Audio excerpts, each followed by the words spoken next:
আচ্ছা, কখনো কি ভেবে দেখেছেন কেয়ামতের কঠিন দিনে যদি আপনার ফরজ নামাজে কোনো ঘাটতি থেকে যায়, তবে সেই অভাব পূরণ হবে কিভাবে? আমাদের অনেকেরই নামাজে মনোযোগ থাকে না বা তাড়াহুড়ো করে ফেলি, যা আমাদের ফরজ ইবাদতকে অপূর্ণ করে দিতে পারে। আর ঠিক এই জায়গাতেই সুন্নত নামাজের গুরুত্ব অপরিসীম।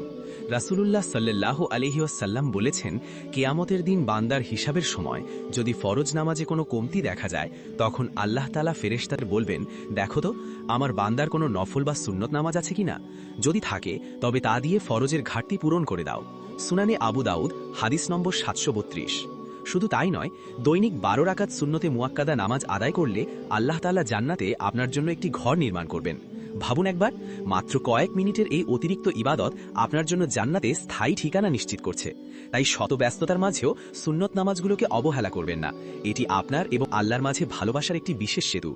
আল্লাহ আমাদের সবাইকে সুন্নতের পাবন্দি করার তৌফিক দান করুন। আমিন।